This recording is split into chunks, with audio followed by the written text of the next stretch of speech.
Desde el bar, edición miscelánea, vamos a hablar de un montón de temas el día de hoy, temas interesantes, importantes, la calificación del Monterrey a la segunda ronda del Mundial de Clubes, algo muy bueno para el fútbol mexicano, aunque algunos se empeñen en decir que es solo para el Monterrey. Nosotros diferimos de esa opinión y ya hablaremos de eso. También la selección, hay un temita ahí con Gil Mora que vale la pena comentar. Hay un par de cosas más importantes de las que vale la pena hablar y lo haremos en el transcurso del programa. Creo que va a estar bastante completo el día de hoy, sobre todo para ser jueves, que normalmente son los días que más trabajo nos cuestan. Así que bueno, pues ahí estaremos. Yo soy Martín del Palacio y me acompaña Luis Herrera. ¿Qué tal, Martín? Barra del bar, barra de Patreon en patreon.com, diagonal desde el bar BOD. Que vaya, como hoy es un día con muchos temas y también para dejar la selección en abierto mañana, hoy va a ser episodio de Patreon para suscriptores. Te sigo ahí, patreon.com, diagonal desde el bar BOD. Así que aprovechen, suscríbanse ahí o también en libre en Apple Podcasts, Spotify, YouTube y demás plataformas. En YouTube en particular nos ayuda bastante que ahí poquito a poquito vayan picándole a suscribirse, aunque después lo escuchen en otra parte.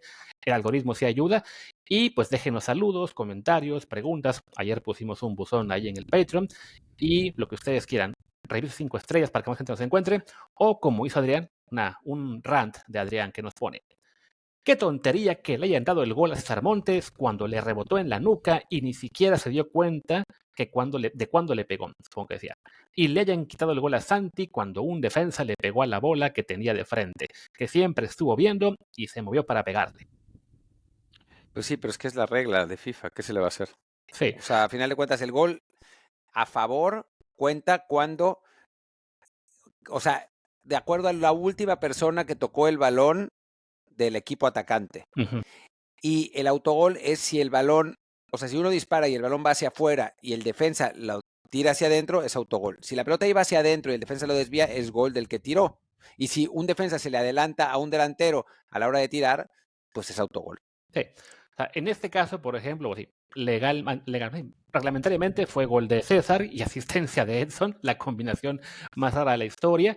Si Montes hubiera sido un defensa de... ¿quién era?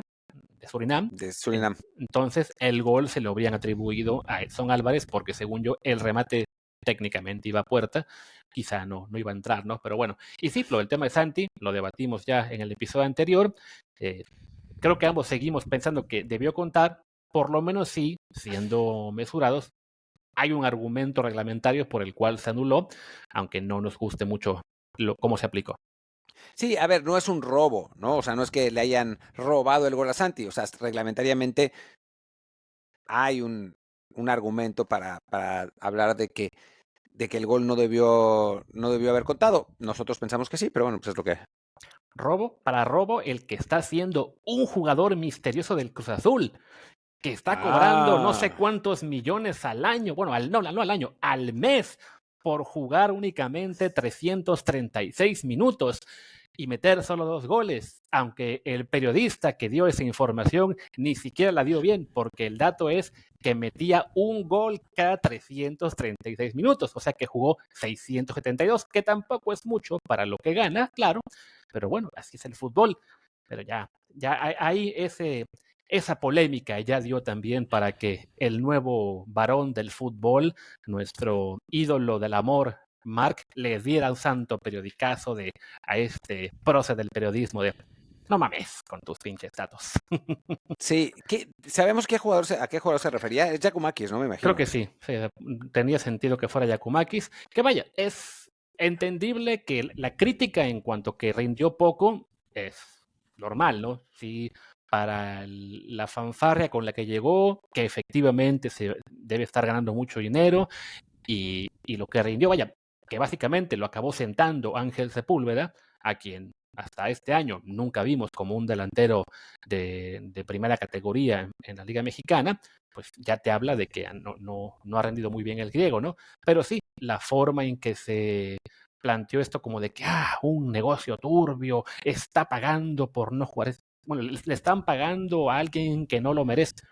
En el fútbol, fichajes así hay todos los años que simplemente pues no funcionan por 50,000 factores. Sí, es que es lo que hay, ¿no? O sea, a veces uno, o sea, hay veces, sí, que los jugadores llegan por tranzas de los promotores, ¿no? Entre los promotores y los directores deportivos o los dueños de los equipos se llevan una lana en comisiones, etcétera, ¿no? O sea, a veces pasa. Pero hay otras veces que pues, los fichajes se hacen con la mejor intención y no funcionan. Yo creo que el caso de Giakoumakis no es una tranza, ¿no? O sea, Giakoumakis es un delantero que jugó en la selección griega, que en la MLS le fue bien. Creo que Cruz Azul intentó apostar porque le funcionara. Lo mismo que pasó con Bogus, ¿no? Que tampoco ha funcionado tan bien como esperaban. Lo mismo que pasó con el Toro Fernández, ¿no? Que Cruz Azul le pagó una lana a Pumas, y no hay que dejar de recordarlo, una lana a Pumas, y pues entre lesiones y que no se ha podido recuperar por completo futbolísticamente, pues tampoco le ha funcionado tan bien. O sea, hasta el punto de que Ángel Sepúlveda fue el titular sobre Giakoumakis, sobre el Toro, ¿no? Y pues así pasó y eso pasa todo el tiempo. Y me parece de mal gusto por parte de David el poner cifras, ¿no? O sea, Sí. porque nadie está poniendo las cifras de su contrato. O sea, me parece que ahí y sobre todo en México, sí, sabemos que los jugadores ganan un montón de dinero, y que no, pero sobre todo en México Sí, me parece mal gusto. vaya, sería quizás sí mejor que como en el deporte estadounidense o el europeo hubiera transparencia en cuanto a salarios y en general presupuestos de los clubes mexicanos. No la hay y en ese sentido, pues sí, que se individualice, y mira cuánto gana tal y mira cuánto cobra tal, es un arma de doble filo. Por un lado, porque sí, sabemos cómo está el tema de la criminalidad, la delincuencia y que te puedan señalar en particular como alguien que gana muchísimo. Vaya, no es que un criminal diga, quiero secuestrar a un futbolista, ¿a cuál? Sí, perfecto, ya me dijeron cuánto gana este, ¿no? Tienen una idea bastante aproximada, desafortunadamente, de cuáles son los mejores pagados de cada club. Pero sí, además de ese tema, del crimen organizado, pues el hecho de puntualizar salarios de un solo jugador porque le fue mal, pues sí, es un poco de mal gusto. Y vaya, no es que se haya publicado o se esté hablando todo el tiempo de lo que gana tu gran amigo, el señor Faitelson, pero de hecho sí, también de él se especula cuánto le pueden pagar en tu DN y creo que a él tampoco le daría mucha gracia que así se esté publicando tal cual. Aquí está el contrato completo de tu DN y cuánto cobra por cada babosada que dice en el juego de la América o la selección. Sí, a mí no me parece de buen gusto lo que hizo David en general. Creo que no debió haberlo hecho. Pero bueno, y creo que Mark tiene razón al Sí. decirle que muchas veces para él solamente él hace buen periodismo y todos los demás hacen puras mamadas, ¿no? Uh-huh. Que eso es lo que le contestó a Mark cuando Mark lo criticó por su tweet. Y creo que pues ni todo lo que hace David es buen periodismo. Por ejemplo, hizo una entrevista con Juan Carlos Osorio, que es muy buena, y Osorio acusa directamente a Chivas de por qué no lo contrataron, que eso sí es periodismo, y hay otros tweets de David que no son periodismo, y esa es la Sí. realidad, ¿no? Y hay otra gente que hace también muy buen periodismo. Sí, digo, y sí, lo de las puras mamadas, incluso hay que recordar que hasta el Cuauhtémoc Blanco lo ha desmentido aquí al señor Faitelson. Pero bueno, nos decíamos un poco el tema de los comentarios. A ver, algún comentario más. Guillermo Leiva Machiche nos señala: felicidades, muchachos. Como diría el perro, lo sigo desde la pelea a muerte con cuchillos. La pandemia fue mejor al escuchar temas de fútbol sin haber fútbol. Gracias, Guillermo. Y de hecho, no es el único que me ha comentado eso, ¿no? Que en la pandemia, y no solo nosotros, yo creo que cualquier creador de contenido serio por lo menos que pudo dar un poco de ánimo a todos los que estábamos encerrados, pues es muy bienvenido. Y pues sí, si pudimos servirle, aunque sea de media hora de distracción a algunos cuantos en esos duros días, pues qué bueno, ¿no? Bueno, creo que en realidad es un poco o sea, la razón de nuestro éxito, ¿no? Que salimos justo antes de pandemia, una semana antes de pandemia, y no había mucha oferta en podcast, éramos nosotros. Entonces, pues mucha gente nos empezó a escuchar así, nos descubrió así durante la pandemia. Además, tuvimos la enorme fortuna de que como todo el mundo tenía un montón de tiempo libre, pues pudimos tener montones de invitados. O sea, a quien le preguntábamos nos decía Sí. que sí, ahora a quien le preguntamos nos dice que no, porque pues un montón de podcasts empezaron a hacer lo que nosotros hicimos, pero nosotros fuimos esencialmente los primeros en hacer eso. Entonces, pues tuvimos la suerte de que la gente nos siguiera y que muchos se quedaran aquí desde el duelo a muerte con cuchillos, ¿no? Ahora que cumplimos 1000 episodios, varios me dijeron en Twitter que desde entonces nos siguen. Y bueno, da mucho gusto. Y bueno, por ahí, por el mismo estilo, Víctor Barba, no sé si igual, felicidades. En estos años han sido siempre una gran compañía y el podcast es un bálsamo para los que nos gusta el fútbol, que vengan 1000 más. Y sí, ya Martín lo firmó en Twitter, está comprometido a 1000 episodios más al menos. Le sacamos captura a su tweet para que no se pueda rajar después. Y último comentario del día, bueno, uno más. Óscar Ociel Martínez Arreazola. Martín Luis, felicidades por su trabajo. Y también, segundo, ¿cómo ven ustedes que afecte que el Senado quiera revisar el ascenso y descenso en el fútbol mexicano? No va a pasar nada. No va a pasar. En cuanto intenten ir con mucho, la federación les va a decir, oigan, acuérdense que nos baja la FIFA, nos tumba el negocio, no sé. Ya no es la primera vez que algún político dice, voy a revisar esto. No hay manera. Cuando algún congreso nacional o presidente de otros países ha intentado meterse en el fútbol, FIFA da el manotazo, salva a la federación en turno y no pasa nada. Y ya, último comentario, No, Gerardo. ya, porque si no, no vamos a poder hablar de nada antes de cerrar el programa Patreon. Pues bueno, en este caso, pues a ver, ya que hablabas de lo de Juan Carlos Osorio, pues incluyámoslo, ¿no? El tema de cómo se cae su llegada a Chivas. Bueno, a ver, es que no podemos incluir mucho, porque tendría yo que revelar algo que no quiero revelar. Esa es la realidad. Chan, chan, chan. No, es la verdad, porque son cosas personales de la gente y no es mi papel. Juan Carlos Osorio acusa a la directiva de Chivas de que le dijeron que que al día siguiente ya lo iban a presentar y pasadas unas horas les dijeron que siempre no y lo acusaron de algo. Ya. Yo sé de qué lo acusaron, pero no voy a decir de qué es. Y bueno, la verdad es que muy malas las formas de la directiva de Chivas al haber hecho eso. O sea, si tenían alguna evidencia contra Juan Carlos Osorio, tendrían que haberle investigado antes de decirle que lo iban a contratar y arrepentirse a última hora. Esa es mi opinión. Interesante. Yo, sin saber de qué lo acusaron, porque no he hablado con Martín del tema, y bueno, ya que hablé con él, pues tampoco me refería yo aquí en público, me llama la atención que Chivas acuse a un técnico de algo, como que eso parece modus operandi, cuando quieren zafarse de un contrato o de un arreglo. Sí, no es poco habitual, digamos, que Chivas haga eso. A final de cuentas se quedaron con Gabriel Milito, que creo que es una buena elección de entrenador, o sea, para ese plantel. Eso es un jugador con un montón de experiencia, que estuvo en Europa en los niveles más altos.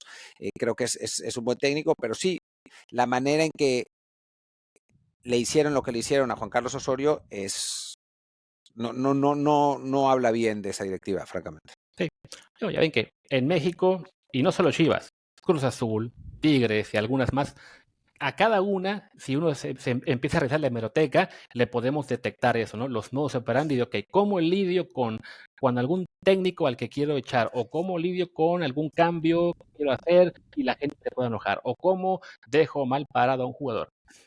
Y les digo, y más clubes también, revisen ustedes ahí la hemeroteca y van a ver que, pues ya, tienen cada uno su forma de trabajar muy, muy evidente. Pero bueno, aquí el profesor se le apoya porque hizo jugar bien a la selección y además porque, más importante aún, descubrió a Gilberto Mora, nuestro nuevo pollo. No voy a decir hasta dónde puede llegar, pero Martín cree que muy arriba y Martín nos quería comentar algo sobre él en este arranque de programa. A ver, yo creo que muy arriba, pero creo que tampoco es como para volverse locos porque no lo hayan puesto en ninguno de los partidos de Copa Oro, ¿no? O sea, el otro día entraba en un debate con gente, con aficionados de la selección del fútbol mexicano que decían, porque dije eso, o sea, creo que a Gil Mora lo llevan para que tuviera roce con los jugadores de primer equipo de la selección mexicana y también para ponerlo en circunstancias muy favorables, ¿no? O sea, si se estaba goleando, si el partido estaba tranquilo, ellos esperaban que fueran más fáciles los partidos de Dominicana y Surinam, la verdad, y entonces que ahí lo fueran a poner. A final de cuentas, pues no sucedió así, pero creo que la experiencia está siendo invaluable. Y entonces la gente me decía, pero es que vea Mastantuono, el jugador de la selección argentina. Y yo decía, bueno, Mastantuono ha jugado 11 minutos con la selección argentina. Ha jugado menos con la selección argentina que Gil Mora, ¿no? Que Mora sí jugó partidos que no son oficiales contra clubes, pero bueno, ya jugó con la selección más tiempo que Mastantuono. Y Mastantuono es un año mayor, tiene 17. Gil Mora tiene 16 años. O sea, la gente tiene que entender que debutar a los 16 años en selección es rarísimo. O sea, no es común ni en México ni en ninguna parte. Es muy raro, de verdad. Eh, y la gente, los que me contestan decían, pero es que Lamine Yamal. Y estás hablando del jugador que hoy puede ser un top 3 del mundo. O sea, y estamos tratando de comparar a Gil Mora con eso. Alguien me dijo de Pelé, pero Pelé ganó un mundial a los 17. Y yo, pues sí, güey, pero es que es Pelé. O sea, Gil Mora es un futbolista con un montón de potencial, estamos todos de acuerdo. Tiene muchas cosas que pintan muy bien, pero que a final de cuentas es un jugador que no fue la figura del Tijuana, que es un equipo que estuvo de media tabla para abajo, o sea, que fue un equipo, un jugador que el hecho de ser titular regular a los 16 años es espectacular, pero no fue la figura, no rompía la liga con el Tijuana, ¿no? Y entonces, que vaya a la selección ya de por sí es muy bueno. No tenemos por qué obligar a nadie a que juegue. Sí, evidentemente generó ilusión el hecho de tener un jugador tan joven, destacando ya en primera división, sin ser la figura, como dice Martín. Ha jugado, tuvo mucha actividad con profesorio, se le ve potencial para llegar lejos, ya está bien representado. Todo apunta a que va a acabar en Europa dentro de año y medio, cuando ya se lo permita la edad y en el mercado de lo que sería el mercado de invierno 2027. Ahí sería lo más pronto que puede irse. Pero sí, eso no significa que vaya a ser automáticamente una mega estrella de México o que haya que ponerlo a jugar todo el tiempo.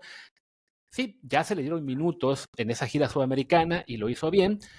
Como señalas, quizá la idea era que jugara ante Dominicanos o Surinam, los partidos se apretaron y ahí ya no se confió Aguirre en meterlo. Quizá, digo, ya a toro pasado da lo mismo, ¿no? Quizá lo que debió hacerse es mandarlo contra Suiza. Cuando ya estábamos perdiendo, chinga su madre, que haga a ver qué puede hacer, ¿no? No, ya que estás perdiendo con Suiza, lo de menos es si pierdes 3-1, 3-2, 4-1, le das ahí sus minutos, pero claro, me imagino que pues tenía más o menos planeado el Vasco de a quién iba a poner en un partido. Recordemos, no mete a Marcel en ese, lo pone de titular en el partido contra Turquía, después no lo mete ante Dominicana y lo manda a jugar con Surinam. Entonces, el plan para Gilberto pues habrá sido, ok, después de Marcel, vamos a meter un ratito corto a Gilberto Mora contra alguno de los de Centroamérica o Caribe, y desafortunadamente pues no se ha podido. Ya como está ahora la Copa Oro que nos toca Arabia Saudí en la siguiente ronda, pues me parece que lo va a seguir convocando al equipo que está, a los que están en la banca, por si se abre la posibilidad. Pero es mucho más factible que México esté sufriendo para ganar 1-0, 2-0 y tampoco lo veamos. Sí, creo que este es el partido. O sea, este es el último partido donde puede jugar. O sea, si Arabia Saudita realmente es el flan que yo creo que es, o sea, me parece que este equipo árabe saudí no es bueno y que México, si anota rápido, puede terminar ganando holgadamente 2 o 3-0, es la última oportunidad. La semi contra Panamá, 0. Y la final contra quien sea, solo que vayamos ganando y le quieran dar un minuto para que juegue algo en el torneo, porque de otro modo no veo cómo lo vayan a poner, francamente. Y está bien, tendrá otros minutos, tendrá más tiempo, es muy joven, es de verdad muy, muy joven. No es normal que un jugador de 16 años esté en una convocatoria de la selección mayor. Sí, Punto. o sea, esas comparaciones con lo de Mastantuono, ni se diga lo de Pelé o la Milla Mal, bueno, tanto se quejan de que los medios de repente inflan a los jugadores y se inventan que la gente dice que Diego Lainez o que Marcelo Flores es el nuevo Messi, y es la misma banda tuitera de repente la que se aloca y espera trato de nuevos Messi para jugadores jóvenes. Vaya, nosotros mismos ya hemos aprendido de, ok, nos ilusionó Diego Lainez, nos ilusionó Marcelo Flores, hay que ser más mesurados. De todos modos, es bueno que se le esté convocando, pero claro, hasta que no sea realmente un indiscutible en su equipo, como lo es Mastantuono, que ya era figura en River y que de todos modos lo vimos en el Mundial de Clubes, ¿no? No le alcanzó para marcar diferencia en este Mundial. El Madrid no es que se vaya a arrepentir porque saben que están comprando potencial, que están comprando un jugador que debe ser figura en 2 o 3 años, no ahora mismo, pero sí llegó ya a cierto estatus este argentino con su club. Pues Mora en este momento en el Tijuana, no recuerdo bien si él era como el octavo o noveno en calificaciones así de algoritmo. Sus minutos pues son los de un jugador de rotación, ni siquiera de un titular. Si fuera un jugador de 24 años con esos minutos y esos desempeños, ni de broma estaríamos pidiéndolo para selección. Se le pide por potencial. Sí, para nada. A ver, estoy viendo aquí de Gil Mora, tuvo 6.91 de promedio de calificación, que es un promedio, pues muy, no diría modesto, pero es un promedio de jugador estándar. Lo que pasa es que si uno piensa, un jugador de 16 años es un jugador estándar en Liga MX, imagínate a los 19, ¿no? Claro. O sea, a los 19 ya va a estar en otro nivel, pero no es el momento como para exigir nada, ¿no? O sea, ni para sacarlo, ni mucho menos. Sí, para darnos una idea, tío, lo comentas, ¿no? Los números de Mora, 6.91, 15 partidos, 824 minutos, un gol. En el Apertura, menos minutos, 6.60, un gol, una asistencia, 6.80 de calificación de algoritmo. Me voy a revisar a Mastantuono con River Plate en la Liga Argentina, solo en 2025, 12 partidos, 929 minutos, 4 goles, 4 asistencias, otros 2 goles en la Libertadores, que jugó ahí casi 500 minutos, en ambos casos con puntuaciones arriba de 7.5, en la Copa Argentina, un partido, 8.40 de calificación, ya la temporada pasada, bueno, solo la Supercopa bien calificado, y en Liga, el año pasado, cuando tenía, ¿qué? 16 años, la edad más o menos comparable a la de Mora en cuanto al momento futbolístico, disputó en total 40 partidos, 1.450 minutos, 2 goles, 3 asistencias, un rating de 6.92. O sea, hoy Mora está, si todo sale bien, más o menos en el rango que estaba Mastantuono el año pasado. Claro. El próximo año, con suerte, Mora puede colarse al Mundial ya con un año más y con un salto de calidad. Hoy, por el momento, no es para exigir. ¿Y sabes qué no es para exigir? ¿Qué no es para exigir? Que se suscriban al Patreon, pero háganlo, porque el resto del episodio va para allá. Sobre todo, vamos a hablar del Mundial de Clubes, de la hazaña del Monterrey, que es una hazaña. O sea, calificar en un grupo con River e Inter es una hazaña. Sí hay que decir que le jugó a favor el calendario, pero bueno, eso no le quita nada. Y también si podemos o no podemos festejar los triunfos de otros equipos de la Liga MX. Así que, Luis, ¿dónde se pueden suscribir en Patreon? En patreon.com, desde el bar POD. Recuerden, a través de la web, escapen de la aplicación de iPhone porque les cuesta más caro a ustedes y a nosotros tardan años en pagarnos. Así que ahí vayan. Patreon.com, desde el bar POD. También vamos a hablar de algo del Oviedo, algo de la Roma y de un mexicano que se puede ir para allá y algún tema más por ahí había que ya lo borré, pero vaya, va a estar muy completo. Este episodio pinta para irse a 2 horas completas, no tanto, no va a pasar. Pero ya llora ahí el hijo de Martín en cuanto lo dije. Pero venga, patreon.com, desde el bar POD.